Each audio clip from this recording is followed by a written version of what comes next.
So if you're at a point where you feel like, man, I'm just destined to be poor. Well, number one, just like listen to what you're saying when you talk about these things.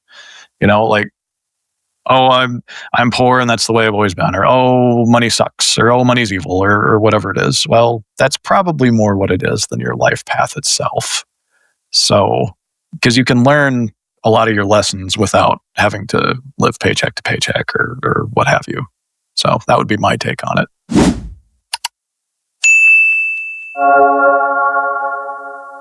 Hi, everyone, and welcome to another episode of Awaken to Joy. I'm Shem. I am Mondi. And today we have another guest. We're here for a wonderful conversation with Blessed. So you already know, if you're part of the Soul Family, that he is a Soul Family member. He's part of the Ko-Fi crew.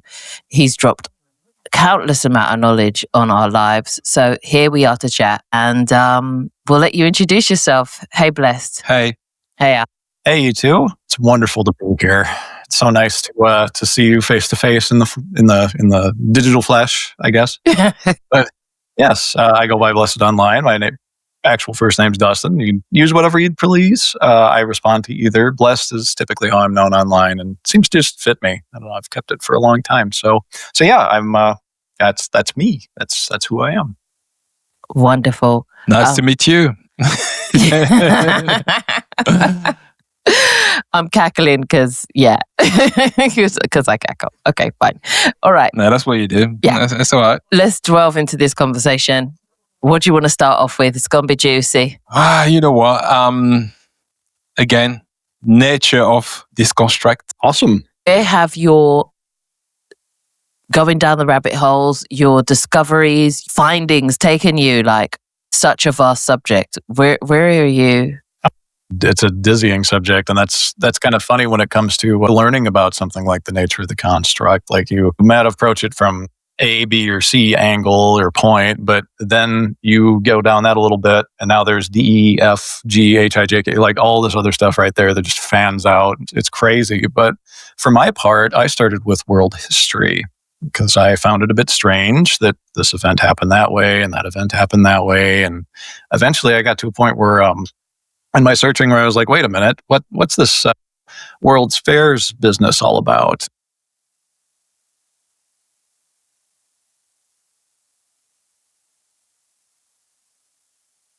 Your sound.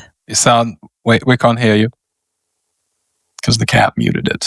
There you go. Everybody, there he is. Goodbye. Can Anyway, we get the name? so- we need a name now. Yeah, We no, need no, to you- know. His name is Simba. I kept it from the shelter. He's a Yay! All right. All right. Is that a little reminder of who you truly are? Yes, right. So anyway, I went down the history rabbit hole just to keep it like in a nutshell. And by the time I got to the end of it, I was looking into Darius's stuff and being like, wow, this matches up with a lot of what I've seen regarding the idea of a firmament and a domed, a domed structure on a plane and all of this. It's like, this is the only conclusion that I could arrive at given what I found. It wasn't that I went into it with that and I had to confirmation bias or anything. It was like, oh my God, my whole reality is a lie. And like, you go like, I didn't start out that way and be like, yes, this is exactly how. I know a lot of people have that perception of someone who would dare say that we're on a plane, but like, oh my God, we are on a plane. Oh my, like, and you start looking at it like, holy crap, that is a lie. And it's been there the whole time. So that's where I started from history and worked into NASA and some older authors like Samuel Rowbotham. He was from the 1800s, I think, 1800s, and he described an experiment he did in the canal, some long canal you had over your way. Actually, I forget the name of the canal off the top of my head. It's very long though, and it's very, very flat, as it turns out. So yeah, hearing about the construct from that angle combined with Darius' stuff was like, oh my God, someone who actually knows what they're talking about. Oh, I want to follow this guy. So, yeah. Wonderful. So I was going to. All right. So there's two aspects of the nature of this construct. Is first admitting that it is a construct. We are operating within a construct, which is what people will see as being more the spiritual aspect, saying that, okay, this is us alive on Earth, and then there's other realms. So that's ledger tangible, like you can't really touch it. You can just kind of it's like a concept that you're trying to get around to and be like, okay, that's how it works. And when you hear different people to talk about different realms, all the way to realm 13. Yeah. However, there's also, like you explained it, from an historical perspective, the construct being like certain people saying we're on a flat plane or we're on a globe. And so there's a lot of discrepancy when it comes to that. Now, for you look up to historical, I would say, events that took place, and you were like, okay, there's a common thread here and it's not adding up. So I'm guessing for you went from that aspect. Yeah. Now I was going to ask you, do you have maybe more information from standpoint of having out-of-body experience? For some people, that's what they say. They say, I had an OB and I saw that the Earth was round. Some people say I was astral projecting and the Earth was flat, but I was astral projecting and then the Earth was round. So some people have different perspective, depending on where they stand in the construct. So there's that aspect. And what I realized what could be important is to be able to gel the two aspects, because there's us living here and trying to find out how big our country is or not. And then there's us thinking, okay, so what are we and what's going to happen once we go on the other side? So do you have any correlation or perspective between these two aspects where you could say to people, okay, this is my vision, this is my interpretation, this is what I find? So yeah, could you elaborate perhaps on that as well? So I've had to approach everything from the in-body perspective, except for one instance, which I'll talk about, where I finally kind of confirmed that I'm beyond the meat suit, so to speak. But you mentioned common thread. Yeah, so like Sumerian, Egyptian, Atlantean rumors, and stuff like that. They all had a common thread between them, and there's also a lot of megalithic structures that exist that demonstrate what I've described regarding the plane. You can't have the spring equinox just keep lining up over and over and over and over. Summer solstice line up over and over in the exact same spot every single year. If we're doing all this stuff in space, wobbling around. But so to connect that with, people's astral travel experiences, someone does see it as round, someone does see it as flat. And what is it then? And from what I've been able to tell through my own research, and then also just listening to others, like Darius, for example, said, well, from the outside, it does look round. And this is something I have not confirmed for myself yet. And I'm going to, and I want to. That's one of the first things I'm going to do when I finally have a conscious OBE. But the idea is, well, it is. It's all encased in this round, almost spherical structure. It's just you're on this little slice in the middle, so to speak. So it's like, okay, well, that would kind of confirm both. But yeah, as far as I can tell from the inside, it's one way. But even then, if we want to go beyond like flat versus round or all that, you mentioned the different realms. There's plenty of evidence for that here as well. And I haven't had an OB to confirm that, but you can tell just from megalithic structures, for example. So you can tell that we weren't alone. And if we were alone, we used to do things an awful lot differently than we do now, and had much better tech for doing certain things like building giant stone structures. So yeah, it's just it's fascinating to, and I feel like that's part of my journey this time, is to learn about it from the small meat suit perspective, and then finally get to go confirm it and like dare to venture into that. So it's been fascinating, absolutely fascinating. So now that got me thinking about two things. I mean, I relate to what you just said in terms of seeing it from the mid-suit perspective, which is a very, very earthly way to see it. You can't get more earthly than that. And it has its own limitations. So my perspective when it came to that was like, okay, if that is so, and this is how basically they're elaborating the calculation as far as why this Earth is round or not, or how big it truly is. I found a few things, and I'm sure you probably found the same things, which is the methods of calculations were not correct, and it was impossible to actually determine the nature in which they say it via this method of calculation. So they have angular type of calculation. They use also zenith sector calculations, and also quadrant tools to calculate, big this so-called round Earth is or not. However, I don't know if you felt the same way, but I almost didn't care anymore if it was round or flat. I just only started seeing if what they say, what they used to calculate it was true or not. Or possible. Or possible or not. And I realized that it wasn't. Yes. Because we only, often people say, yeah, how can you say it's not round? Because we've got satellite to prove it and so on. However, the first method of calculation, or older than the first satellite that went into space, which was the 1950s. So they already decided it was going to be round off of the calculation method, they so-called, angular calculations or different methods they use, and using the stars and curvature calculations, especially. Curvature calculations, and using certain method they use in navigation as well in order to be able to get these certain, calculations. So do you have more information on this method that's been used and how they were actually establishing this globe, and how long it's really truly established that we are on sort of a globe, spheric planet? So, if you look back through ancient cultures, Mayan, Incan, Aztec, Navajo, Norse, Hindu, even though it wasn't really Hindu back then, it's just kind of a catch-all term.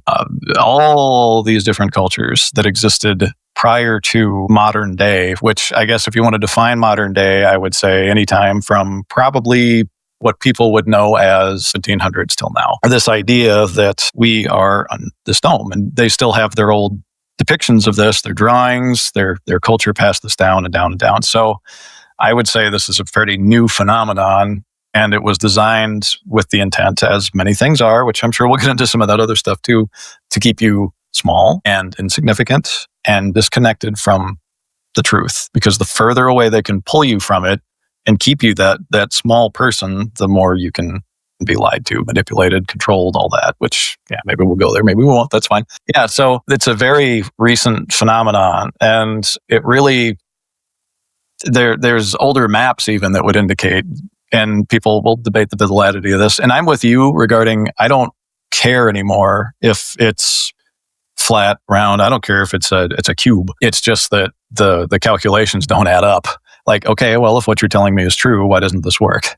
Or why can I, shine a laser across a 20-mile lake and see it perfectly on the dot at the same elevation on the other side? Stuff like that. But yeah, I think the phenomenon as a whole is very recent in terms of human history. I don't think it was a thing during the ancient Sumerian cultures, ancient Egyptian culture. In fact, Egypt is one of the ones that people will point to. I'm sure you've probably seen it. The picture of Nut, I think, is the goddess, but she's like draped over the top of the world and holding it all together, like it's a dome. Yeah, even the Freemasons still do that with their symbolism to this day. So they know whether they're telling anybody else. It's another story, but that's okay. Do you know what? When this came up, I found out that it was such a touchy subject. And it was just a mention from our last interview that we did with Andre at the Alchemist 369. Mm-hmm. And just the mention of it, the answers we got in the comments were visceral. Mm-hmm. This hits to the very heart of what people believe to be their truth. Yes. And I'm fascinated as to how married to the idea of whether or not, or whatever shape it is, that people are so attached to. Like, if they really just search their hearts, what difference does it really make? Are you more upset with the fact that you've been lied to, or you're more invested in what shape it really is? And if so, why would its shape change your life? Right.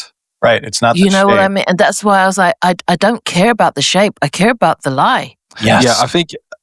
Absolutely. I think that's the awareness we're trying to get what people would say is critical thinking, the ability to be able to question and constantly do it. There's nothing, absurd about it, but people do see when you question axiom that's been set up here on this plane that people will have a problem with it because it's more of a belief than a religion. However, when something is so big as to say, well, now we know it's round because we have satellite in the sky, but we didn't wait for the satellite to be launched in the sky in 1950s to decide this is how it looks, this is what it is, and that is it, that you got to go for it. And we're talking about scholar.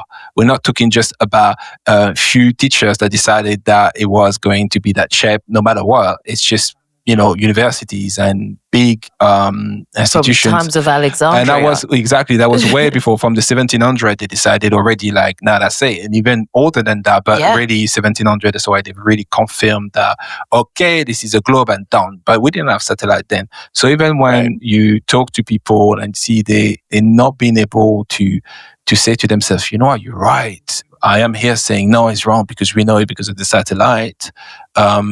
But then they didn't wait for the satellite to be in the sky in order for us to find out.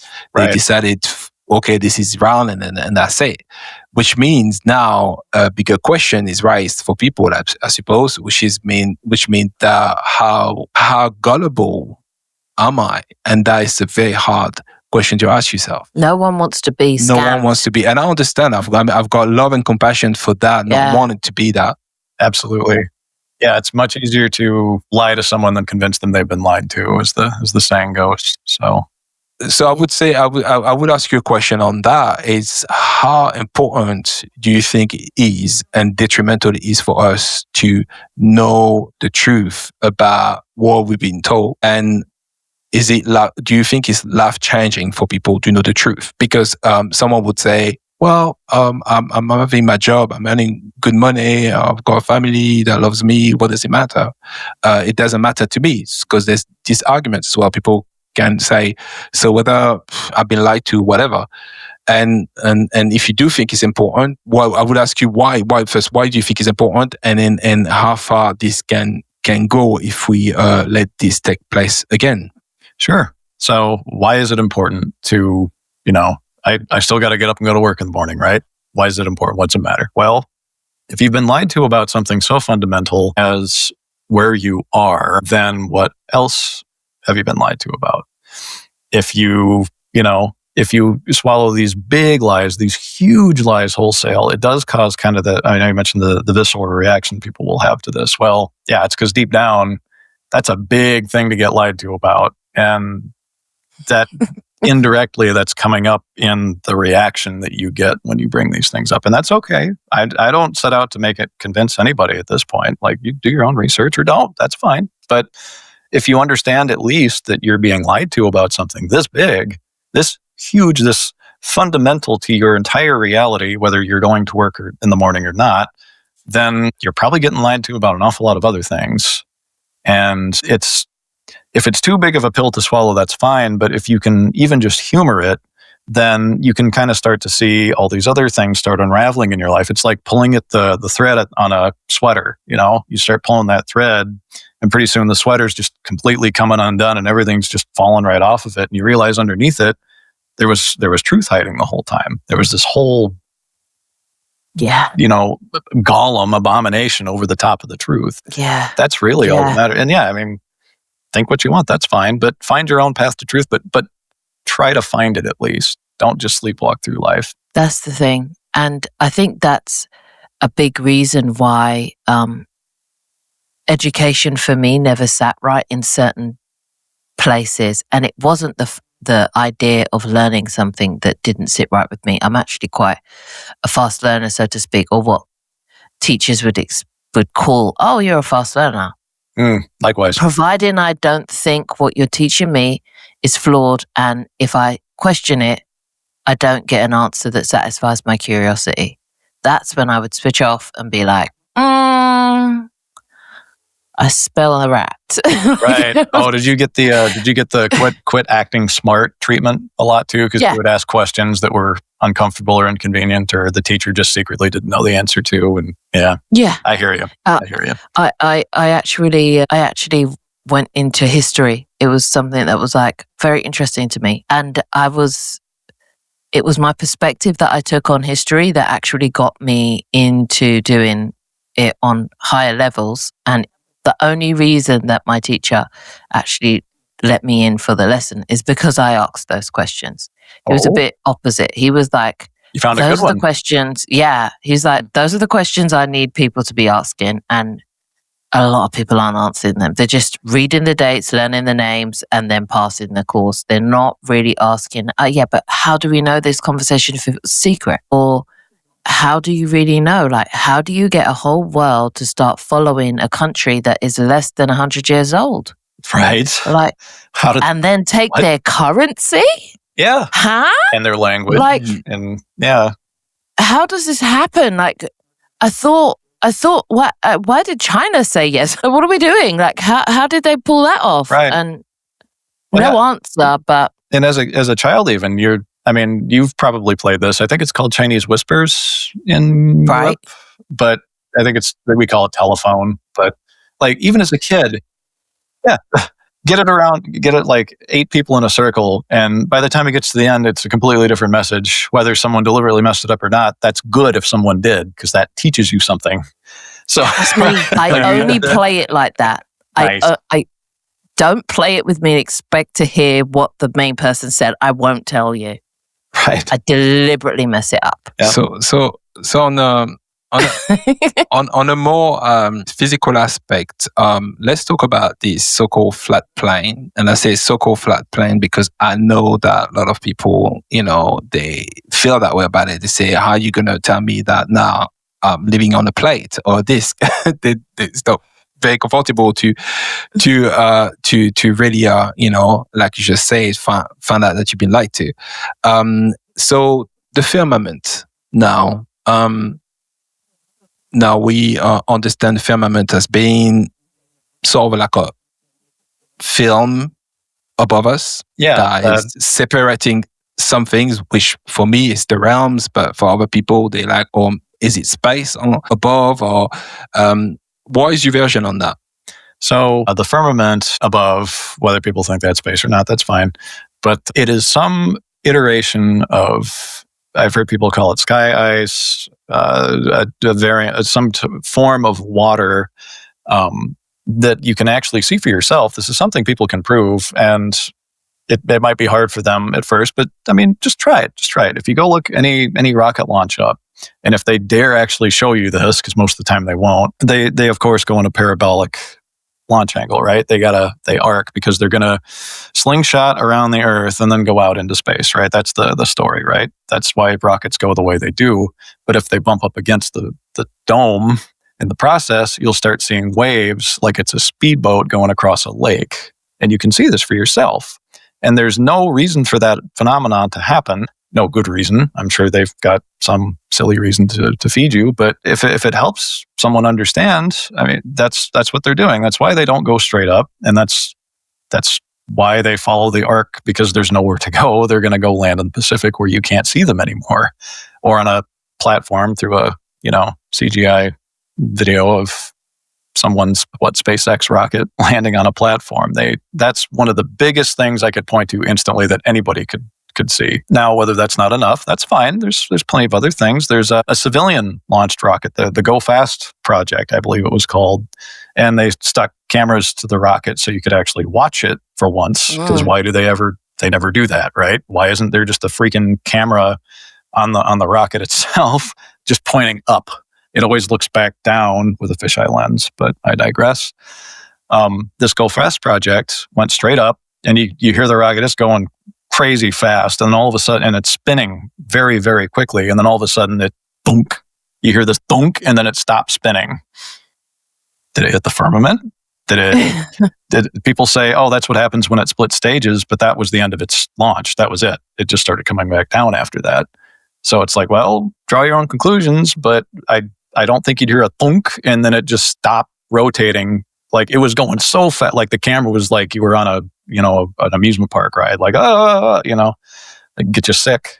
But yeah, between those two examples, I'd say that's a very good way to just see for yourself and see what you think. Does that instill any doubt in you? Or you're like, oh, that's a little weird. I don't know if I believe this crazy guy on YouTube that said it's, a firmament, but why did it do that? And start your own journey. Start learning, start engaging. And I guarantee you, if you're honest about it, I mean, you'll probably hit a point where at least some stuff doesn't add up anymore. Maybe you don't go to the flat part, and that's okay. I don't care. But at least it doesn't add up. Yeah. Yeah, absolutely. That's all it was for me. I got to a stage, for some reason, I'd seen people mocking this new wave of flat earther, and that was ages ago when it first started resurging. With this whole thing. When Eric Dubay Yeah, came I around. think that was it. And there was a documentary about it, and I think it was on Netflix back in the day. And I was just like, I've got nothing to do. Do you want to watch it? I watched it and I was like, I know people are mocking them, but I don't think they're mad. Right. That's what my conclusion was when I walked away. Why would you want to make yourself a pariah? Why would you do that to yourself? I don't see madness, and I don't see people who are unstable. I just don't see it.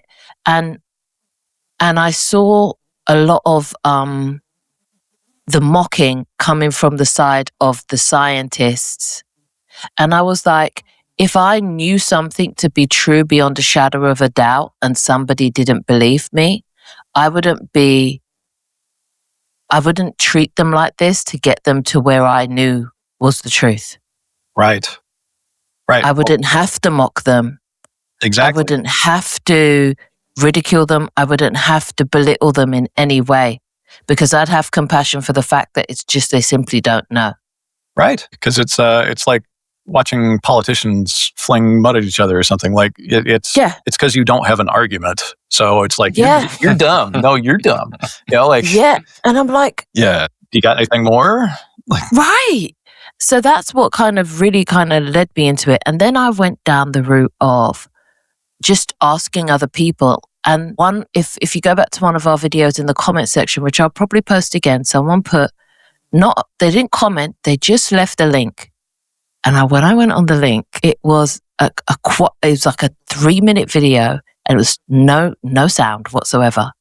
And it was clearly like the inside, someone had sneaked a camera into the Freemasons meeting and just showed them demonstrating what the construct is. Is this the video with it's like not a whiteboard, but more like a present old school paper with a black marker, and he draws out the whole thing, shows you where the sun and the moon and the angles, shows you where the compass and stuff comes from. And my head was like tilting, and then I was like, that makes sense. That. And that's the closest that's spoken to me out of everything. Aside my own experience of seeing what it looks like on an out-of-body experience, twice only though. That would certainly help. I was like, let's cut the shit. I will find out. Not that I care to know. And it's when you say I don't care to know that you end up bumping into the truth. And while I know why people see it as a sphere, I also know why people don't.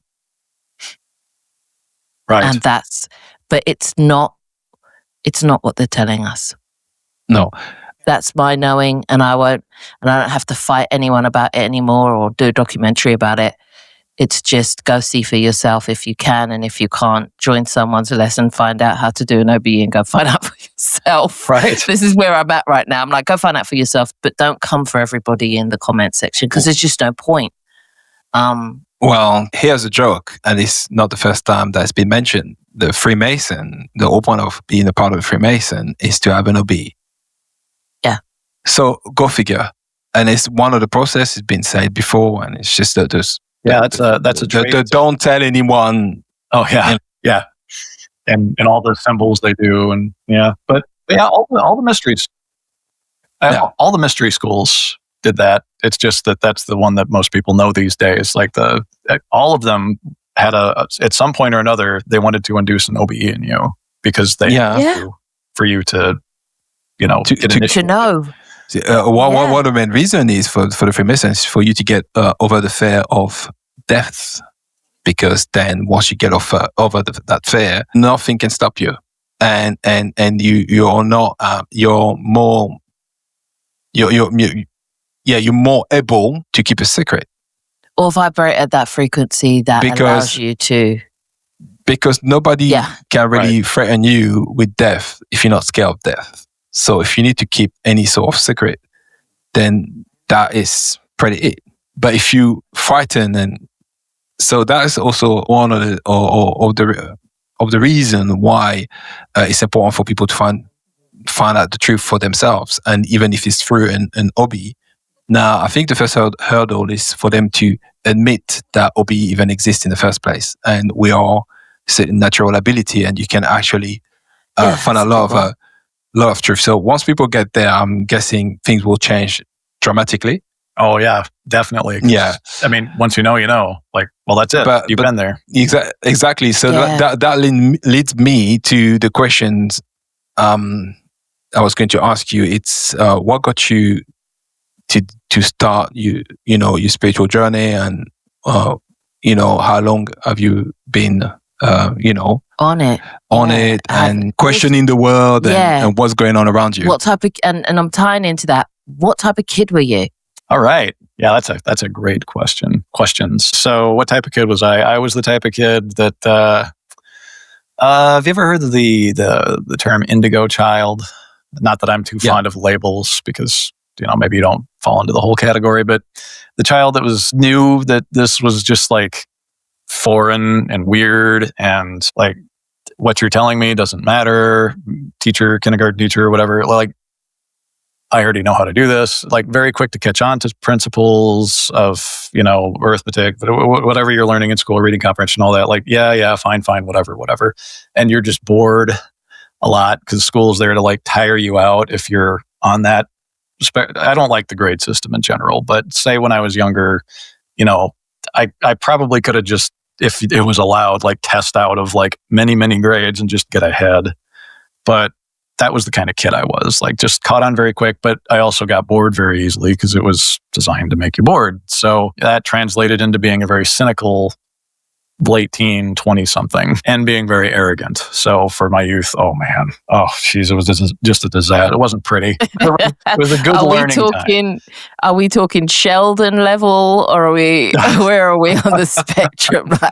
Yeah, probably not quite that bad, but oh man, I'm sure people around me are like, this nerd, this fucking guy thinks he knows everything, and he's so blah blah blah. But it was good because I needed that experience to then fall from that, because that's what happens when you begin to self-aggrandize, because it came from a place of knowing, but it did eventually, like my little ego actor picked up on it. No, I'm hot shit and I'm all that. So I had to fall flat on my face and learn that I was not in fact hot shit and was not in fact all that. So as that happened, I started to get more and more progressively fed up with this place, more cynical about it. And that culminated in my 30s with my awakening journey. We'll get to that now. The idea of, this sucks. Clearly, there's more going on here than meets the eye. You grow up with like The Matrix and all those movies that I'm sure people could rattle off and be like, that was telling me something right there. But I just took it a step further. It was like, okay, well, surely someone out there has written about this. So I started looking into the supernatural for a little while, so-called ghosts, so-called channelers even. And in that process, I came across Jan Roberts and Robert Butts, her husband, who was there to do all the dictations and all that. And I learned about Seth through them and what Seth had to say. And man, I had to read those books and listen to the audiobooks several times. But some part of me was like, no, just keep doing it. Because I kept hitting these outrage points. You got to meet people where they're at. So if you're 3 steps ahead, you're like, what the fuck? Like, this is so. So I'd walk away, but then I'd come back stubbornly later, like, no, there's something here. And by the time I got through most of the Seth material, I had realized, okay, well, there's, because I could start demonstrating for myself that part of it was manifesting before manifesting was the cool buzzword, right? So it was like, well, I got that job. My life improved in this way and that way. And I know it happened because of this. There's something to this. So that's kind of where it started, and went up through, I lived in Connecticut at the time. COVID happened and life just completely flipped, and dark night of the soul and all of that. But as that happened, I got into more of the spiritual stuff. I found Paul Selig. I found, he channels the guides known as Melchizedek and all of that. I found Christian Sundberg. I found, I started looking through old religions. That was part of it too. Bill Donahue, even. I've noticed some people are linking him in the community. They just found him. He's an old timer as far as this community is concerned, but talking about the biblical references, and this actually means this, and this is your consciousness. And so throughout that whole process, I got to the point where it was like, oh my God, not only do I understand this, but now I can start showing other people this stuff. And I dared to start showing other people because it was a big leap, right? I'm sure the first few times maybe you started doing this stuff, it's like, well, we'll see how this goes. But your journey is it runs in a lot of parallel to a lot of the pieces in our own journey. Having that moment, this is what I keep on warning people about, or telling them, and not really warning, but just allowing them to understand that sometimes it can come in waves depending on how married we are to the idea of old. Like all of these things that we've built up to say, this is who I am, the idea of having to release any of that will have an exact correlation on how far forward you're willing to go into this before you press the buzzer and call bullshit. Like, what do you mean, channel? Bye. It's like, what do you mean, Melchizedek? Bye. It's like, but a lot of your journey really speaks to, because that's how we were able to find Adam as Saint-Germain. Paul Selig is one of our favorites. I just found him authentic. And the mere fact that he puts himself out there and repeats himself twice, I was like, there's just no way. Right. No grown man is going to come on here, repeat himself, and I know what I'm doing, and I know what I'm doing. And no, they're not. They're just not. And no one has time for that. Right. And he's not really the most willing person either. Like he doesn't really want to do what he's doing because it doesn't make him feel fulfilled. I mean, one of his books even talks about that. Like, all I've done is this for my whole life now, or from the last umpteen years. I haven't done anything for myself. I don't feel accomplished at all. This isn't me. It's just coming through me. So that helps build authenticity. It was endearing. Yeah. And I've seen a slight change in him, especially with his recent interviews. I've seen like a slight change because of his own journey that he's kind of forced to kind of go on because of him just doing what he's compelled to do. And that spoke to me because I can resonate with that. Like I keep on saying on my lives, like, come on, I'm coming up, I'm pressing a live button, and people from I don't know where are asking me random questions. And I'm just digging into this bag of knowledge, wisdom, whatever it is, and I'm picking out answers that resonate with people, and I just don't know why yet. And leaning into the don't know why is what we've kind of all been asked to do. Definitely. Where are you with that? Where are you on your journey with the reaching into that bag of I don't know why, but I'm here? Oh man. Yeah. So, for the last 2 years, especially, I would say 2.5 years, people just started approaching me out of nowhere and just telling me their either their life story or the part that's bothering them, or just basically asking for help without asking for it. Just, they're obviously lost. And through telling me what they're telling me, it's like, I know how to help you. That's why this is happening, isn't it? You look around like you're on a set or something, like, okay, very funny. So I approach them where they're at and I'm like, well, try XYZ. But you put it in a way that like you're empowering them through what you're saying because you want them to rise to your level. A good Christ quote regarding that, these things, all these things you can do and do better. I'm paraphrasing a bit, but that's kind of what it is. Like you realize, I know how to do this. And since I know how, when you know how to do something, what are you going to do with that knowledge? Now that you know, are you just going to sit on it your whole life, or are you going to do something with it? So that's kind of where I hit. It was like, it felt natural to just start helping these people as they just started popping up. And then what really sold it for me was 2 to 6 months later, they'd come back to me and be like, I just want you to know I finally did that thing that I wasn't going to do, or that I was really scared to do, or I finally bought that piano and I'm taking lessons, or whatever it was. And I couldn't have done that without your help. So thank you. And I cannot tell you of a more, dare I say, holy moment or more heartfelt moment in my whole life than these people coming up to me and saying that, and like, I made a difference in someone's life. I did that, and daring to allow yourself to feel that way even. And the moment that happened, it's like this just went whoosh, like it's just on fire now. And it's like, yep, that's what I'm doing now. That's it. That's all there is. That's my life. So I was going to ask you as well, have you got any religious background growing up? How was it for you? Was it because a lot of people were in religion, not because they wanted to be in religion, but just because, their family tied. Logistics, right. had to be somewhat in religion. So how was it for you? Yeah. So I was raised in a Lutheran household. My father is a very traditional Lutheran fellow. My mom went along for his sake. And until his policy was, you can do whatever you want once you graduate high school. While you're here in the house, up to 18, we're going to go to church most Sundays. And got church, acolyting, youth group, all that stuff. So I had a background in that, which helped a lot. Honestly, I needed that because number one, I needed to know what people around me are going through, especially in the West. But I mean, even in my general area here in the Midwest, like, what is it that people are learning, and what are they stuck in thinking or sleepwalking thinking?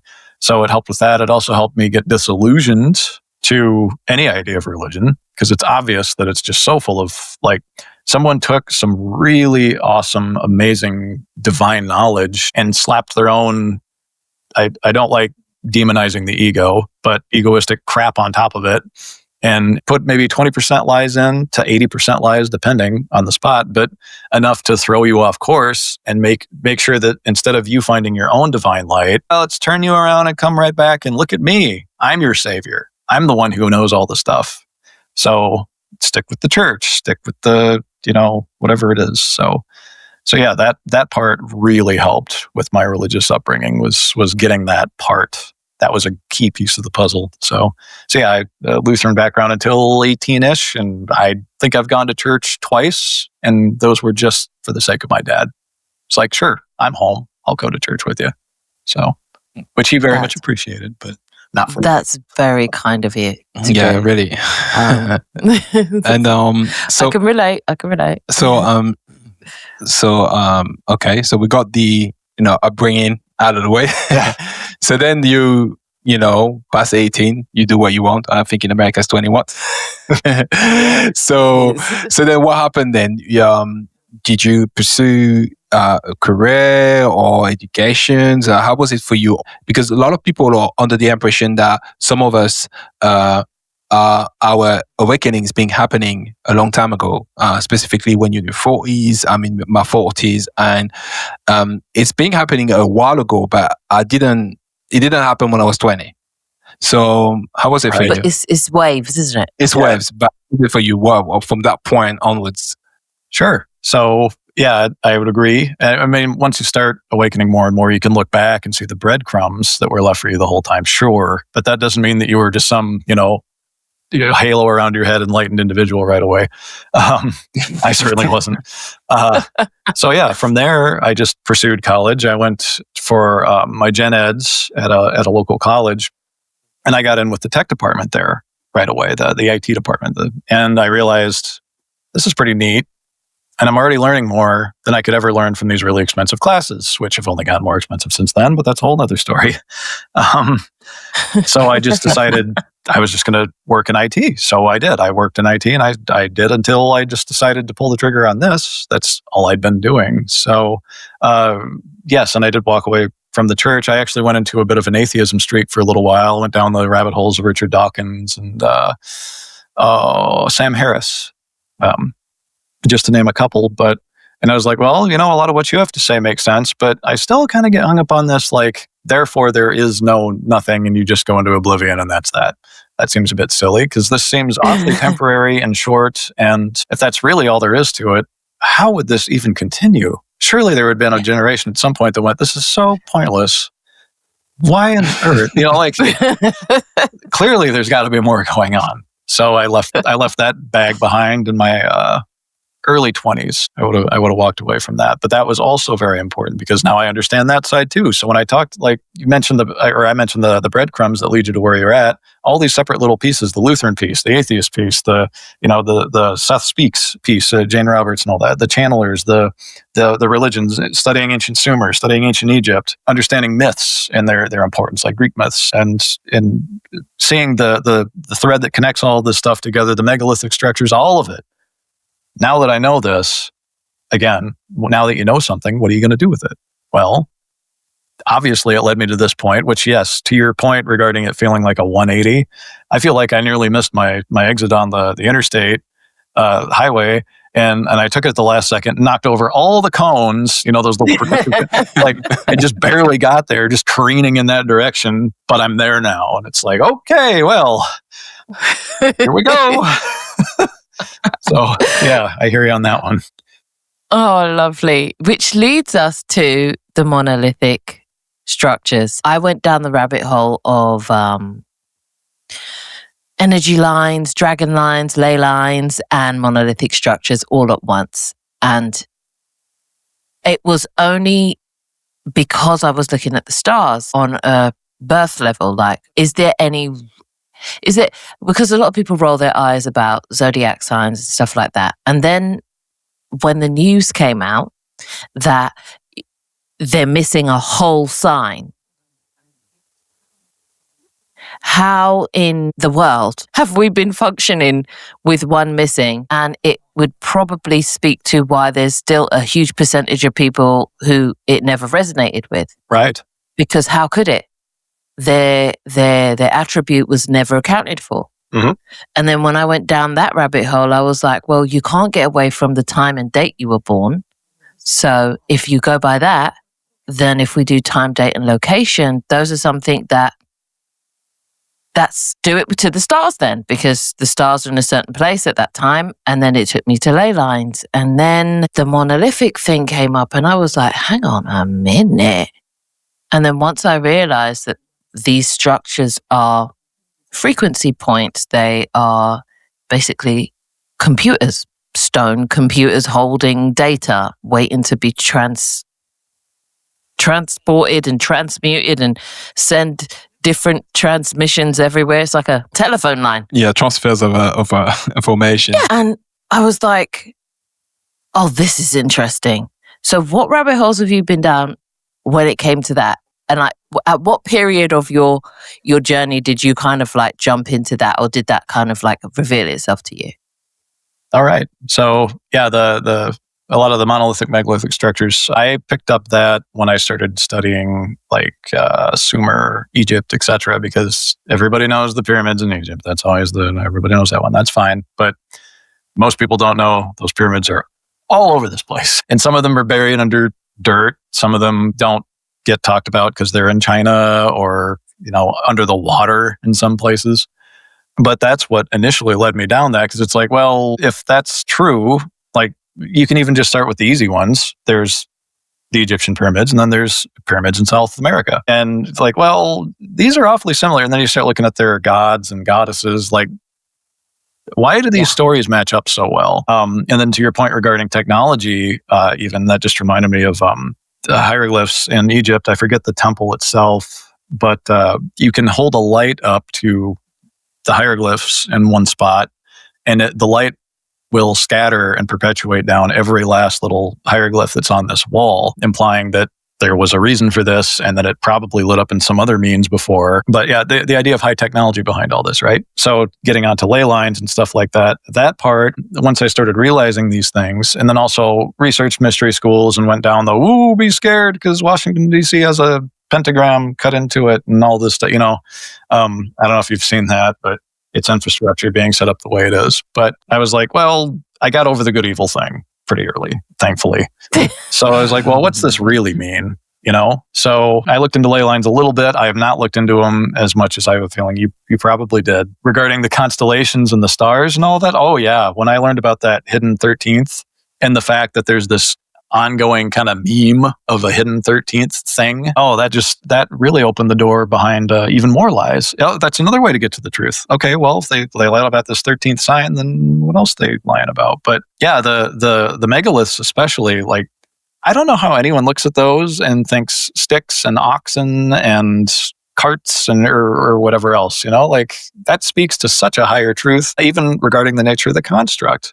If these things have been built, then, sorry, my cat's wobbling my camera. If these things have been built all over the world, then who built them? Why? What different cultures? Like, all these different cultures did this, and they're marks from other, like the influence of other constructs, other races, etc., that have been here because it used to be that way. So I know that's a little bit of a leap for a lot of people, but they didn't build them with oxes and carts. So yeah, come on.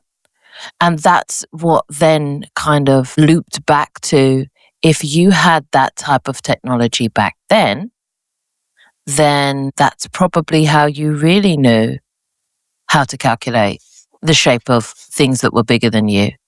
Of course, then you could come to a conclusion about what the shape of the construct is technically, but then you'd have to admit that this wasn't done with sticks and stones and slaves. Well, you'd have to admit that this technology was around before that. There is a documentary that covers these things called BAM. I don't know if you heard about that documentary. I haven't seen that. BAM. And basically, I think it's been translated in different languages. And the whole point of this documentary is to get to all these ancient sites. And then they've got all of these places, caves and stuff like that, where perfectly polished marbles, where they use these places for different energy work, I guess, sound healing, or different things they were using it for. And it reminded me of what you say about the light going against that stone, and then all this information. Kind of saying that basically they were using old technology. We just don't know how to use it now, but where few experts did say that basically in order for you to even polish caves like that, it wasn't marble, it was actually granite, which is even a tougher stone. You would have need ventilations or all sort of equipment, and these caves are perfectly closed. So you only have one entrance, and they say how you would have need light, and they were able to actually show you how polished it is, like better than a kitchen countertop. Like, it was so amazing. And this actual documentary actually shows all of that stuff. So they don't try to dwell too much in that documentary on the spiritual aspect of it. It's just saying, like, we don't know how they did it. So at least they're being honest about that. That's what they're being honest about that. Inside it starts. Just say you don't know. Yeah, that's also an answer. Yeah, yes. That's an answer. And that reminded me of this documentary and what you two have just mentioned. And I'm thinking that there is so much stuff that we don't know, but if you, like you said, it's before our eyes, it's here. And even like ancient Egypt, even though you see Egypt the way it is now, it's so much bigger, because even I think North Sudan, they've got pyramid there as well. So it used to be that extensive. It's just never been shown. And even in Mauritius. Even Mauritius, yeah. They're really proud of their pyramids. Like, you could just take a drive, and then there's some fields, and then they've got a ton of pyramids in the fields. Absolutely. Anyone could go there, walk up, and have a look at them, and right, it's everywhere. And I'm like, it's everywhere. They're everywhere. And it's not even just pyramids. Like, there's so much of that scattered around. That's just so blah blah. Hand wave it away or whatever. I hadn't seen that documentary. I'm gonna have to watch that. So it's a really great documentary, and it's all over. It's even in India. They went into India to actually check some stuff down there. All over the place. Cool South America and that, and one thing you just mentioned earlier about you having an interest for technology, because you went, I think you were in your 20s, decided that's what you're going to do, work in IT and stuff like that. And I know that you have a lot of knowledge regarding races and the importance of a spiritual community and why we're attracted to one another. And would you say that the reason why you paid attention on the fact that, they had technology back then, it's related to your interest for technology? Would you say that all of us, we have a particular interest? Some might be interested in sports, but other ones might be interested in technology in our current life. Do you think that's related to it? Oh, absolutely. Yeah, I've had dreams throughout my life regarding, I know it's some kind of technology that I couldn't even begin to tell you what the heck it would even do or what it does, but it's like I have no basis for it here in this life, yet I'm dreaming of these things. Why? So, though I will say, as far as the megaliths and stuff like that goes, there has been work done regarding sonic technology, like the use of sound waves. And just as a fun little tie into all of this, whether it's true or not, it's another story, but like a little campfire tale, if you will, tying back into the Jane Roberts stuff. This was only mentioned once ever, and I have combed through even the unreleased stuff. I have yet to make a trip to Yale to look over their own archives, but I may one day.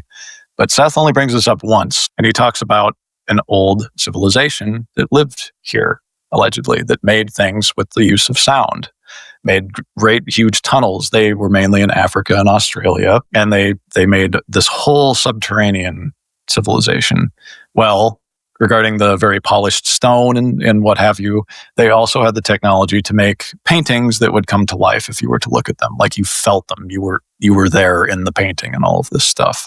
He referenced them as the Lumanians, which maybe that's Lemurian, I don't know. But I bring this up because, yes, there's tech out there that has been, number one, deliberately hidden from us and obfuscated and shouted down the moment it starts cropping up. I don't know if you've ever heard of, backyard scientists, garage scientists that, hey, I found this really cool thing, check this out. And then the tech disappears, or some patent gets bought out, and you don't hear about them anymore. Gee, what happened to Frank? Oh, I don't know. Don't talk about it. But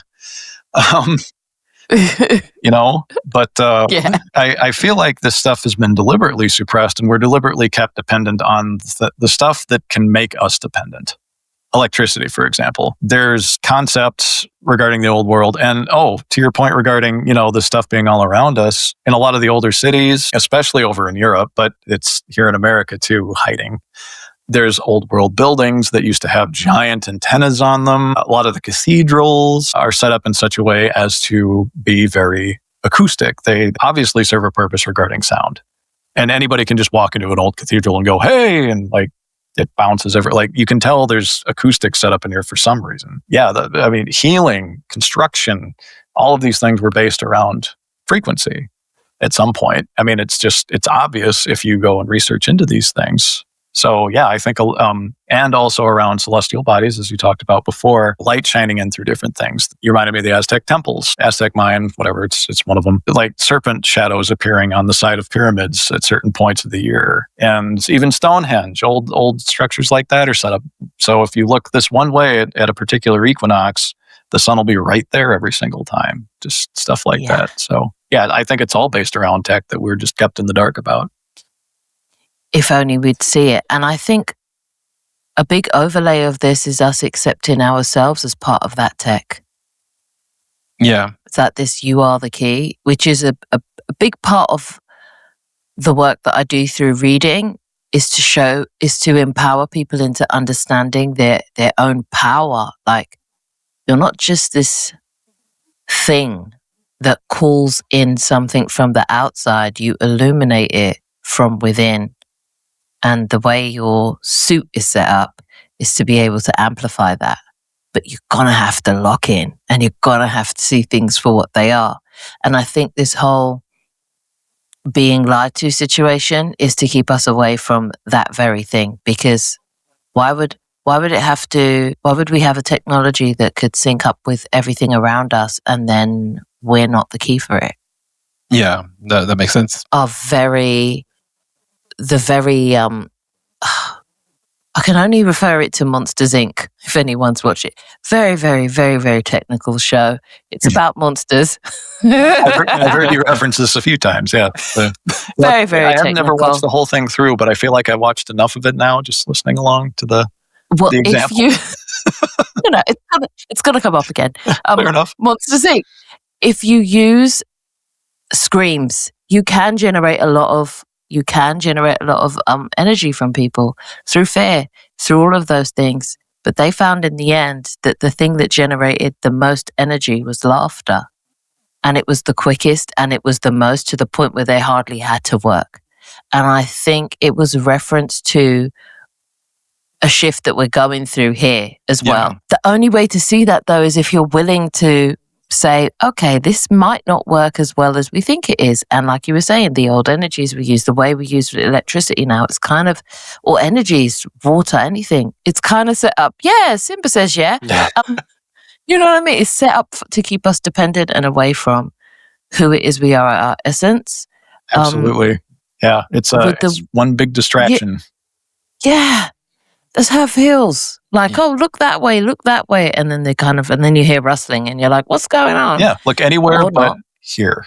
Anywhere but here. Yeah. I think that in terms of who we are and our personal journey, and you choosing to go into IT, would you say that more of us have to probably look back and not just decide, I don't want nothing to see with it, but more seeing, why did we choose to do that in the first place? Because you have you are very eloquent. You know how to speak well. You know how to explain things well. But it matters. It matters. You have knowledge in the tech aspect, I should say. So these things do matter, because in a way to convey the information so others can understand. You're referring to electricity, something as simple as electricity. You got hot electricity, but you also have cold electricity. And right now we're using the hot one and not the cold one. And the cold one is very healing. And these are the things that are free as well. We can generate from trees, from the ether, from the ground, and a lot of these buildings that got me thinking about the Tartarian era, where they were building on purpose so that they can generate the electricity from the ether. That ties into a lot. Yep. And that's I know it's a big era that you know about. Shem knows about that as well. So it'd be interesting that, if you could provide a few details on that, and also where can people research things? How do you begin to research things? How did you begin to research it? Yeah. Sure.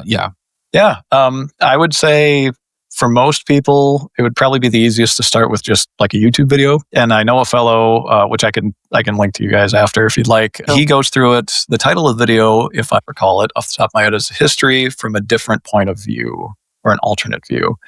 Fellow from the Netherlands, I believe. But he goes through and he will explain this. He's just approaching it from just a guy's perspective. He doesn't have a whole bunch of letters after his name with qualifications and all. He's just, average Joe is just like, well, that is a bit strange. Why is that the way it is? Why is that the way it is? Oh, well, let me go research it. So he breaks it down in a way that I think is extremely digestible for especially anybody in the West, but even Eastern. There's a couple examples from the East in there as well. Why do these buildings look the way they do? Why do we keep hearing these weird stories about how they were made and the time that they were made? But then if I go look up that time period, allegedly there was only 200 people living here and they built this giant castle. What? Like that's counting elderly and children. People who aren't going to be lifting 200. Anything. Yeah, anything at all. Yeah, maybe they feed the horse once in a while. But yeah, like he will break that down step by step by step, and he takes you, even sometimes physically, he will go physically to these locations and be like, look at this, look at this, look at this. So I will definitely link that to you. I would think that by far that is the best resource that I've ever seen for just getting into it, because this is one of the easiest things you can do for yourself. Just see it for yourself. Look at these buildings. Doesn't this look a little weird? Why is it when they excavated the side of this one that there's like a whole ass building underneath it that's just in the dirt? If it's a basement, why is there a front on it like it was above the ground at one point? Why is there an old main door there that they bricked over and now there's one up here? why did that happen? Why were these beautiful, like he's got a part in the video, and I love this, and I would do this for anybody. Guess where this location is? And he's got a photo of an old location. No, that's Chicago. No, that's St. Louis, Missouri. That's not Paris, because it looks so beautiful, all these statues and everything. So yeah, I would say by far, definitely. I'll be sure to link that for you after we're done here, so you can send that out to other people too, because that would be the best place to start. That's really great, because I think one thing that is really important, and I'm sure you guys are thinking the same thing, it's to really truly know your environment. And part of knowing your environment, it is not even necessarily for an awakening per se, but it just to have a better quality of life. I mean, Nikola Tesla work is about that, called electricity, and it's been hidden from people so that you can pay for electricity. Of course, but this is a very healing process, and it don't just come from what people like to call the ether, which is kind of above us, around us, but it's also from the ground, from the earth. The trees are generating this electricity, and you've got a couple of guys on YouTube that already done the test. And I think that I do believe that, I mean, I don't know if you'll do videos on that, but someone like you, Blessed, it's really important they share this, because when you hear it from a guy that's already technical or from a background and maybe can give more explanation when it comes to also the development of softwares and this new technology we're going towards, and that it resonates differently. I think that this knowledge needs to be shared, because someone that might not be so technical may not know how to explain these things. So what is your view? I would say not necessarily your view, but what are you aiming when it comes on to the community and also people being attracted to the same type of video, trying to mingle with each other and find each other? Because it seems that we come to a point where in our lives we're like, okay, I've got my old friends, I don't really see them much, but now I want to find people that think like me, and I know you're planning on doing things when it comes to that as well, to connect with people. Yeah. How do you explain for yourself your stepping into this, for people who are new stepping into this and finding out this is going to mean I'm going to need a refresh on my friends list, not to throw out everybody, but I still I definitely need some fresh names on here. Sure. Yeah. So the IT background, I think, going back to the idea of each little puzzle piece is part of your story is a puzzle piece, right? The Lutheran thing, the atheist thing, etc. The IT thing, a lot of that, number one, being kind of an extroverted IT guy, not to paint with a broad brush, but that's not exactly common. So, and my fellow IT out there will know exactly what I'm talking about. But being able to break things down to people and reach them where they're at through that taught me how to meet people where they're at. So that was huge for that. And then on top of that, understanding tech and all of that, it does help when it comes to things like the AI stuff that's going on, for example, being able to speak on that. Thank you for the eloquent comment. You really are. Well, you know what I found out is when you came on the live and started typing certain words, I'm like, oh, he know how to speak, like proper. But yeah, that's great. Well, yeah, we do need that. Yeah, I appreciate that. So, and I think that'll probably help too, just to, again, meet people where they're at. You got to be able to talk the talk and walk the walk. So beyond that, how do I want to reach people beyond that? Well, number one, I want to be able to, create content, probably just more short form videos at first, but ways that get to people, maybe just start at the low and then work up from there. So like, okay, so you've realized you're fed up. You realized you had enough of this. And maybe you've realized that for a long time and you just didn't know where to go with it. Here's what I can offer. Here's what I can suggest. So from there, go down the more spiritual side of things and then be like, okay, so just so you know, this isn't a new concept either. Tesla, regarding the ether, regarding trees, regarding walking around outside barefoot. I mean, if I say the grounding word, then, that causes a subroutine to run in people's brains, kind of like saying flat. Earth. But all of these things, there's science out there to prove it. I can link you to different people who have done the experiments, as you said, the people that did the trees, and these things are real. They're there, and I want to be able to break that down at such a level to be like, okay, so in your day to day, yes, you still have to go to work. Yes, you've got this going on. Are you tired of your power bill? Are you tired of the gas bill? Are you tired of this and that and the other? Well, let me approach you with that and be like, okay, well, from that standpoint, here's something that could be changed right now that would make your life better. Just right now, it just exists freely right now, and I can prove it through X, Y, and Z method. Would that be helpful for you? Well, here it is. What are you going to do with this knowledge now that you know? I'm empowering you. You go out and do what you're going to do with that. But yeah, that'd be a lot of it. And then from there, even I want to be able to break down different cases. And okay, so ancient history, let's go over that. Oh, this is fun. It's not as ancient as you think it is. Surprise. But be able to do that as its own separate thing. Be able to talk about religion as its own separate thing. God, I've gone over some, and I still say God once in a while. I don't know if you noticed. It's hard to break that habit, even when you absolutely know better. God knows. Yeah, right. But break down all these different subjects and put them out in a way that introductory, intermediate, and advanced. Even though I don't want to use those words because I don't like hierarchy stuff, even though that's usually what people are comfortable with.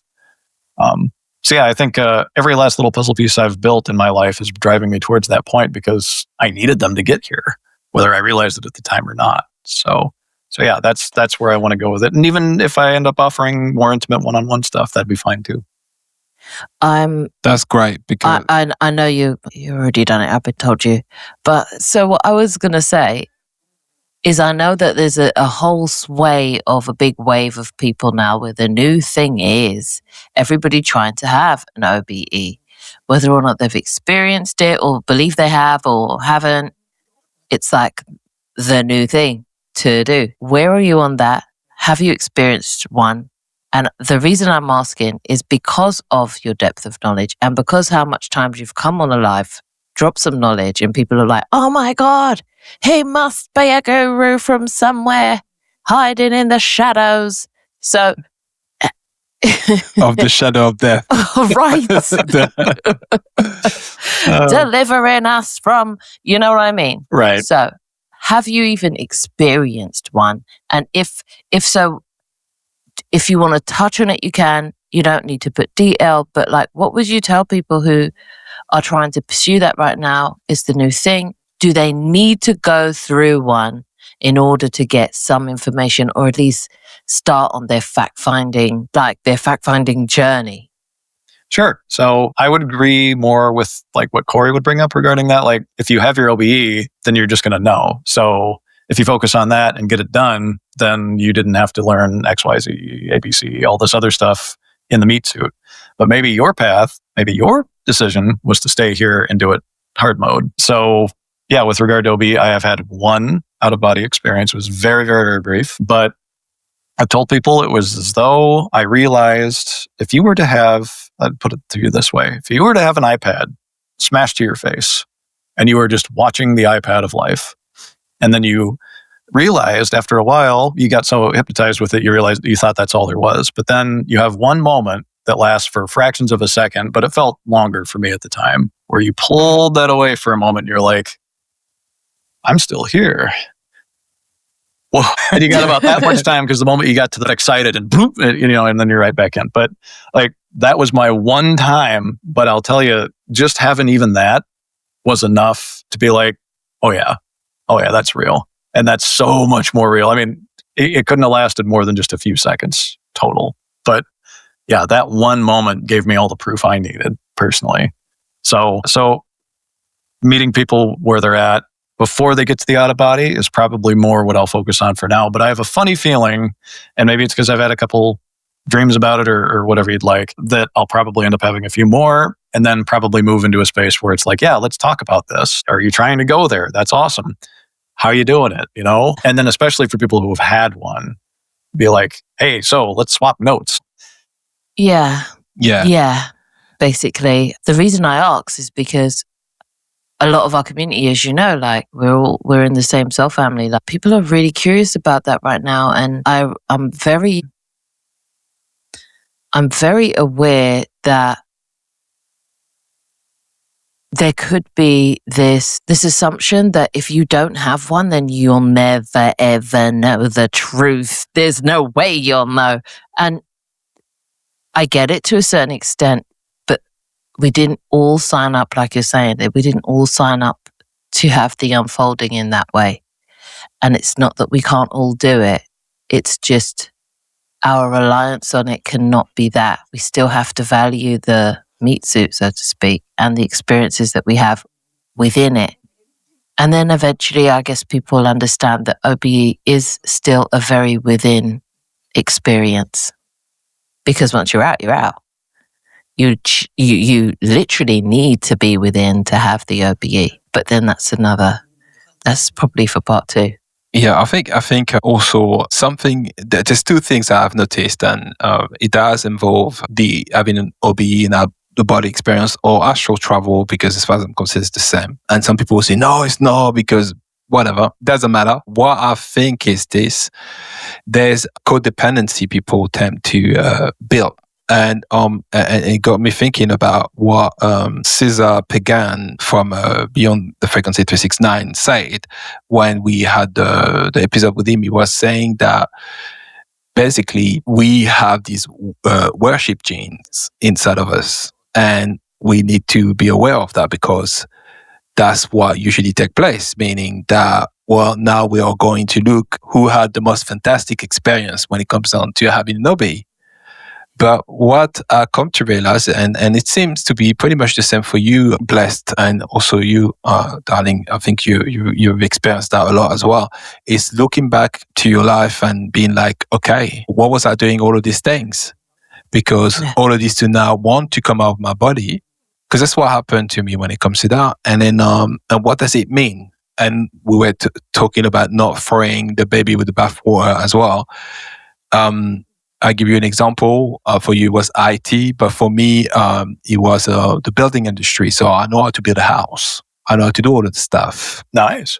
I studied it, but I never worked in it one day in my life. I've built a house for my own personal experience.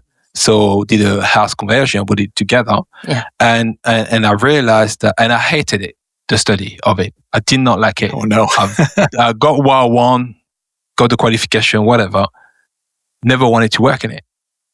But when I look back, I realized one thing. I realized that this is just to enhance my experience. And then my living life here was my soul's language. Whatever experience what I was having, it was the language of my soul, how I express myself in this realm. And that is highly useful, because even now, like I said, for you, Blessed, it's like you will know how to spot technology that's being hidden. Why? It's because you're knowledgeable when it comes to that, and it's probably from a past life. Yeah. Or, like you said, indigo children. And I know the terms, the labels. But as soon as you said it, I was like, yeah, that's kind of Minamondi. Especially of our time, because I think that they like to put a name depending on what decade you were born, if you were indigo child, or if then they got the rainbow bunch, and then they got the... People love their labels. Yeah. They love the labels. Yeah. Those kids. So that's funny you mentioned the indigo children, because... But now you know how to bridge to somebody who has one. Yeah, and you're only able to realize that when you look back. And another reason for us to ask more details about you upbringing, and what was it like to be a kid for you and stuff like that, is because we all have different aspects. And some people I don't even like to say suffer, but I don't know how to say it with another word, but experiencing, there you go, say paralysis. Because it's a suffering when you're a child, because you're going through these things, you don't know what's going on. For me, it wasn't that. For me, it was the Alice in Wonderland syndrome that I was experiencing, and I know a lot of people are experiencing this. And that, when I look back, I was like, oh, I see what they were trying to tell me then. And I think that one thing is about the OBE, kind of people are thinking that, well, I'm going to have my OBE and I'm going to know everything. No, you're going to have your OBE, and it's going to send you back to this present moment, where you're going to have to look back and be like, okay, so what was all of this? And you referring to something I like is the breadcrumb. And when you're able to look back and pick up all this information and understand it better. Right. It's almost like life is divine comedy in a way, if you just look at it that way. Like, oh yeah, very funny. I see it now. Yeah. Yeah. It's like a big joke, isn't it? It's like, joke's on you. And then you and you get the punchline at the end, be like, oh, I get it now. Right. And that is what it is. So that's, I guess, what you have to laugh about it, isn't it? Could try. Right. Yeah. I was like, when is this going to get funny? That's what it is. Because it's like sometimes you're going through periods, it's like, this sucks right now. When is it going to get funny? Yeah. I certainly speak to that right now. I feel like I'm going through my final exam for the, when you're shifting between two major timelines, I guess you could say, for your life, and how uncomfortable that can feel. Like, people know what this feels like. They just don't know what's probably happening a lot of the time. But like, you came to a big decision moment for your life path. You could have went this way or this way. And for a little while, you feel like you're kind of like you're in both, and you feel kind of weird. And then you make that one decision and you feel like you got to wait for the residue that could have been to like go away. But yeah, it's I've been feeling that lately with regard to this. Like, God, I could get that, high paying job again and do that, like the little "are you sure" moments keep coming around. Like, no, I'm done with that. And I am done with that. That is my final answer. Go away. So, like that ex that keep on calling back here, like, right. Yeah. So know about that. So then, and I'm going to ask you a question then, based on what you just mentioned. Sure. Do you believe that free will even exists? I think you are granted free will here, but it's not what most people probably would think of it. Like, true freedom to do whatever you want. Well, you can't. I mean, you're not going to jump off the roof and go fly. You're probably going to have a medical bill after that, broken bone. There is just, you can will things into being within the context of the game that you're playing. It's just that people don't understand that within the context of the game they're playing, there's a whole wide range of things available. They just were never told they were, deliberately, of course. But again, you're tried to keep small. But just because you're here and limited in this physical reality doesn't mean that you're limited as much as you think. Like, most people think, you're limited like this. But I mean, man, it's so much more than that. So is there free will within that? Yeah, I think there's inevitable event markers. I think things are event driven, not time driven, because time doesn't really exist. It's more based on cycles and events. But you're going to have this event no matter what. And maybe everybody's going to have one of those, like the construct, and the awakening, everybody awakening back up. And this place opening back up. That's going to happen no matter what. But the route to get there, maybe your route is just a straight line and you picked all the easy options and everything that was just right there. Maybe you zigzag all over the place. That's up to you. That in between is up to you. So yes, free will, but within the context of what you're doing here. So you got to stay on your life path somehow. The idea of fate, I guess, you can't escape your fate. It sounds more ominous that way, but yeah. So then, okay. So that brings me to ask you another question then about that. So, a lot of the time, people, if you mention free will and the idea that we picked our life to a T, that we all the details and that's going to go, but we'll somewhat being able to make a few decisions, and depending on the decision, the most aligned decision will lead you to be in your most abundant moment. That being said, a lot of people thinking like, what if I plan before I come here to never be, say, wealthy? Oh my God, I'm going to be poor then. I'm going to live in poverty. And then that's not really fun, is it? And, when you experience it, so a lot of people go through this aspect. So what would you say for someone who's struggling with this? Because obviously some of us, they experience having money and they're like, that's not all that. It's okay to have it, but you're still going to need other things, and it's not going to, you can't just rely on just, be wealthy, because there's a whole bunch of stuff that has to be aligned in your life. So we already experience certain aspect of that and know what people would say better when it comes to that. However, some of us have never experienced even being in wealth, and they always felt like, wow, I'm tired of this poverty. So what would you say to that? Yeah, I can sympathize, actually. I haven't exactly been uber rich in my life either. And I've wondered that myself from time to time. Like, well, is my life path just to never have money?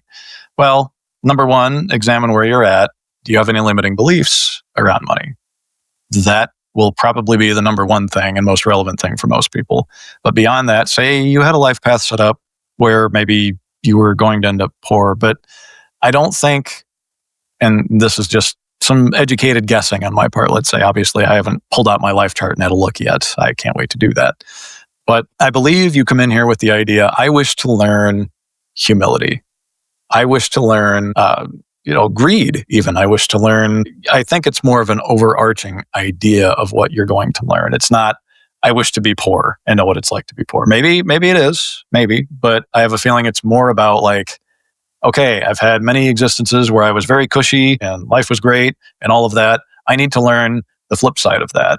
Well, maybe one of the ways you learn that is through, maybe you got some homeless years. Maybe you slept on the street. Maybe you were sleeping at rest stops or something, and that could be a choice that you make on your life path. And maybe that's, if you were to picture one little point on the chart with all the little, options fanning out from it, maybe most of those options involve you ending up that way, but you probably didn't have to.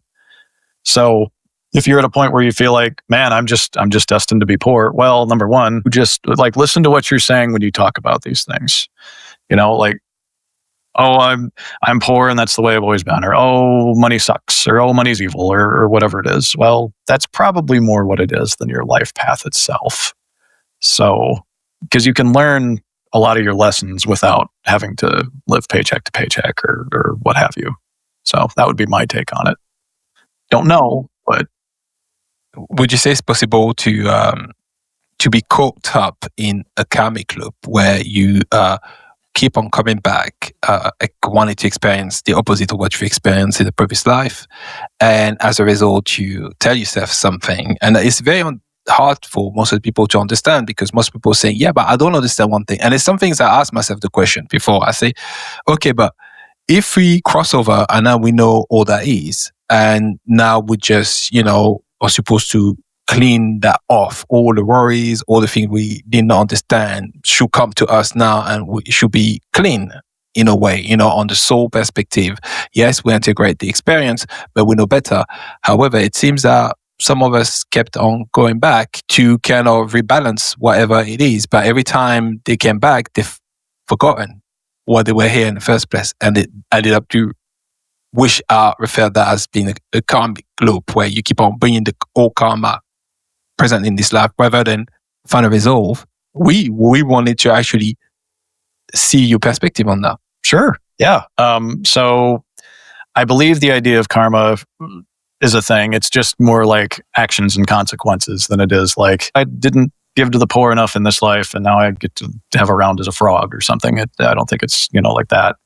But the idea of a karmic loop, yeah, I believe that you come into each life carrying some form of baggage from your other lives. And you can tell this if you pay attention. You'll have these like core being moments where something inside of you that you didn't even know was there and reacted before you could react was like, oh, I'm angry at this, or oh, I'm sad at this, or whatever. Those moments tell you about previous experiences. So yeah, I believe that you couldn't get stuck in a, if you would like to call it a karmic loop.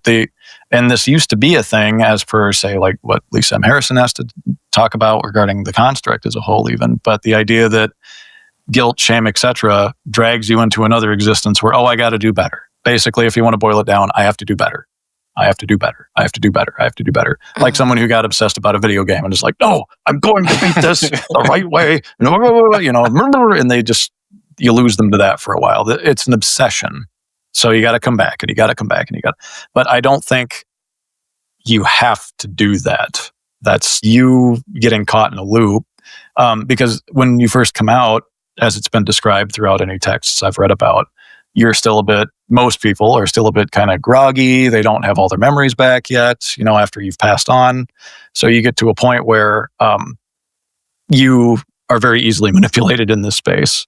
So, I don't remember who I am beyond this one spot. So I must just be this thing. And oh God, I did that thing to Timmy in the 5th grade. And now I got to go back and I got to make sure I fix all of that. So yeah, I think there is room for the karmic loop, but it's not really, it's not a have to, you've convinced yourself you have to. And there's a very big difference there. So no authority is like, thou shalt. It's, I will because I feel bad or whatever. Which then comes back to the free will. You do have free will. Whether you got not trapped, I meant to say, whether you've got tricked, or you tricked yourself into believing that you've got, which it seems to be a replica that was going on here on this earth. So say you do something bad, you think you have to compensate for what you did, you're finding hard to let go of whatever you did, because after all, it doesn't really matter specifically from the day you decide you're going to change. It does matter in a way to acknowledge it and assimilate and integrate it, but you do need to have the ability to move on, because we see in people when they stop having the ability to move on, they stay stuck. You can even see it as they just keep on, rehashing the same thing. I think in a way, because you're the same when you go on the other side, you keep on doing that and you don't get to go exactly where you need to go in order to just progress. And so it's a lack of integration, I would say. But yes, lack of integration, that's a beautiful way to put it, I'd say. Yep. Thank you. So basically, I would say it's good to see your perspective, because I think more perspective do help, because we still have to experience this life here. It won't just stop because we just found out we exist on the other side. So there is a notions of understanding here our lives a bit better. You seem pretty versed on that. You seem to have, just by this soul experience that you had coming out of your body briefly and then coming back in, you seem to have a very balanced notion of what we're here to do as well and how we're here to experience this life. What I want people to realize is, if this was just obtained in a brief moment, then that means that we could just say a majority of your life was spent in the in-body experience. And if you have become so knowledgeable and aware for yourself and brought so much awareness for yourself based on that little time spent in OBE state, which people think is now the Shangri-La of ascension, I think it's wonderful that you are a living example of somebody who, lost a few seconds, but I still just do my research and here's where I'm at. Just so that they don't feel like, if they don't have it, they won't have the keys, Right. You are the living key. Right. You got what it takes, whether or not it lasts a second or you never have one. So I think it's great that you've shared that, though I do believe that you'll have many more experiences from here on out. But if it was never caught on camera, it was now. You were like this before. Right. You get what I'm saying? Yeah. You were like this before. Yeah. Well, and it's, I think in a lot of cases when it comes to the OB thing, people see it as the Shangri-La, as you put it. They're looking for an escape, right? And are you looking for the OB for the reasons of fear? Like, are you afraid of your current situation? You just have to know that there's something else, and then you'll feel better. I feel like if you're in that kind of a situation, there's a very good chance your life path has got you set up to conquer that fear first. So, because you can't escape what you're here to learn. So you might as well just deal with it. Yeah. Yeah. And I was actually referring to another thing, and it's funny. I deliberately choose the concept of money because it is a concept, and I think money is an energy people don't always understand. It's currency, right? Currency. Currency, exactly. Mm-hmm. And it's, you just said they leave us clues, and if we don't slow down, we can't pick them up. Yeah, exactly. And I think because it would be false not to speak in terms of abundance without mentioning money, because how involved people are in this current paradigm, which will change, but that's another story. What I would say is this. I would say, and I want to know your opinion on abundance. If we are abundant as a soul, how is it for people to still find themselves in a situation where they're even questioning if they will ever? We're not going to talk about being rich. We're talking about being able to live a decent life for themselves and their loved ones.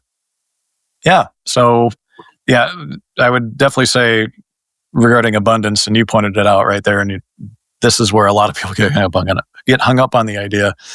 Abundance doesn't necessarily mean just money. If you connect those two and that's all you think of, then you're probably missing all manner of abundance. Think of a Christmas Story, the Ebenezer Scrooge, the three ghosts.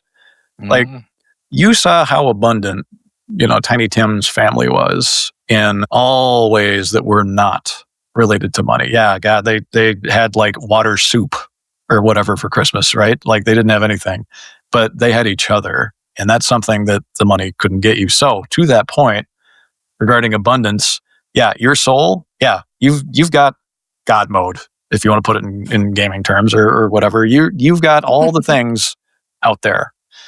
You've got certain limitations in here, and you're probably learning through those. But are you making sure that you're aware of all the abundance you have already, or the abundance that you could very, very easily have that has nothing to do with money?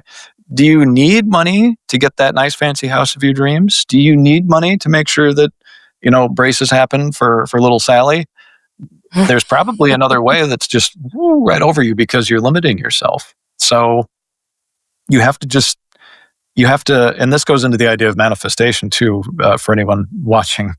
You have to believe a situation into being. You don't believe in it, you believe it in. So if you want to believe in abundance, well, imagine yourself in that abundant situation, zero in on it. Don't worry about the how or the when or the why, and don't let your little limiting beliefs get in the way. Don't let your frivolous little actor self get in the way, your meat suit self. It can happen in so many ways that you don't even know about. So don't worry about that part. And then the abundance will flow much more freely to you. So that's fantastic to hear. Me and Shem as experiencing these things and realize, the true concept of abundance. And simply, me too, actually. Why I ask for the record, sorry, for the record, I'm just a guy too, and I've had plenty of times where I'm like, man, $100 would be really nice right about now, and I've limited myself to all kinds of other options. So like, I get it. This is hard mode. This is very hard. So I get that. Well, yeah. The reason why I've asked is very specific because you blessed or one right now in the community that mastered the courage to say, you know what? That's it. I'm done with the corporate ladder. I'm done with all of that stuff. I'm going to do a heart-based occupation no matter what. And that takes coronas. Yeah, that took some cojones. Yeah, it's like every last part of your brain's like, "What are you doing? What do you want?" Well, you're not the only one in the community, but you're one of them. Well, the people outside here outside of us just displaying ourselves every Sunday, that literally took the leap, and I'd like to know more on that. Coming from you, your perspective, and what is the dialogue you had to went through your mind, or that you still go through? Because this idea that you take the leap and now you're doing it. I'm doing it. Look at me. Yeah. Because you walk people through an average day of that shift, because it's an ongoing process. It is. I would say. What is that for you? Sure. So definitely an ongoing process. Is I believe maybe before we went live here, but like I have a GoFundMe set up for this. I had planned on starting this 10 months ago because that's how old the GoFundMe is at this point. So it took me 7 months or so of wrestling with the idea, like standing on the high dive at the pool, like, and jump and go.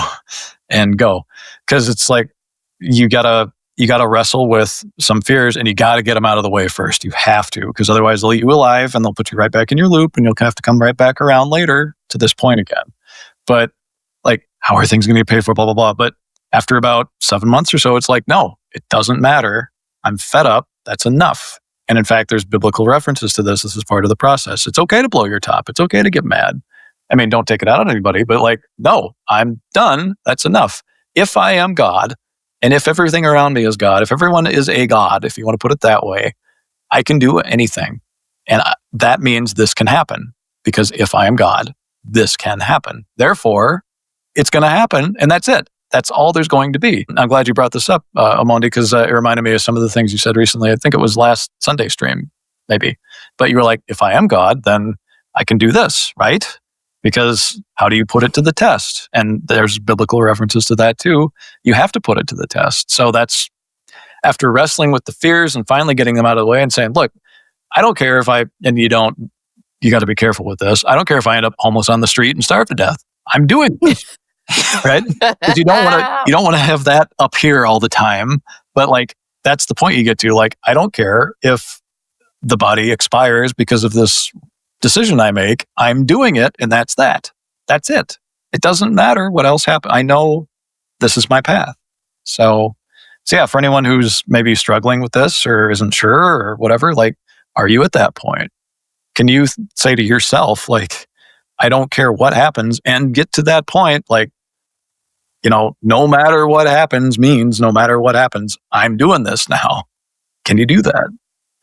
I mean, it takes some cojones to do it, but I mean, it also helps to have a brief moment where I realized I'm more than this too. So that did help a little bit.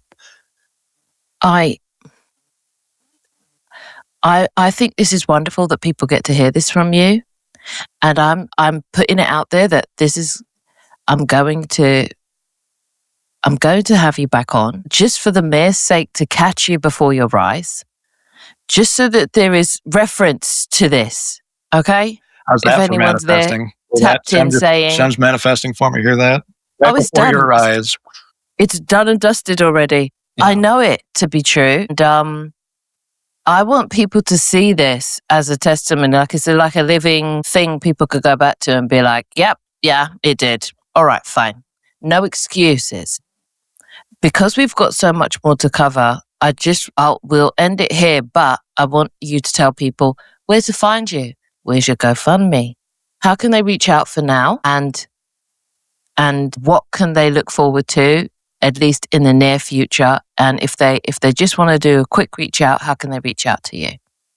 Sure. So, quick reach out. I've got an email address. I'll send you these links just so they're clickable. I think that'd probably be easier for people. I've got an email I'll send you for that. Also, I've got a YouTube channel set up called the Orion Concordance. I'll give you a link to that as well. And then I've got a GoFundMe set up, which has a mouthful of a name. And I quote, empower a vision to guide and inspire others, -- after all of that. So I'll send you a link for that. That's a little more convenient as well. But those would be the places to find me, to reach me. And I've got some presence on Telegram as well. I can give you a link to that as well. I'm on Telegram. So I've got ways for people to reach out. And then, of course, I'm part of your community. So people can find me around your Ko-Fi. They can find me around your videos, recording stuff too. So yeah, I feel like there's a lot of overlap. Yeah, there is. Yeah, we're going to plan a Discord anyway. So which going to be easier for, And now for the final message. Who are we and why are we here for now, in your opinion? Who are we? We are the all. We are the infinite. We are individuated, unique tones in a chorus, a one giant note being sung. And each one of us is trying to experience all that we can experience through lifetimes, through constructs, through playtime, whatever you'd like to say, delighting in our experiences in order to know what it feels like. Because you don't know until you've experienced something. So that would be, I think that covered all of it, actually. Yeah. That's wonderful. Wonderful. All right, guys. We will have Blessed back on. Thank you again for being here. It was wonderful having you on. Oh, beautiful conversation. Could not be more thankful that you did this. This is wonderful. Thank you, Blessed. Thank you. And we'll see you next time, guys. So, ciao. Ciao.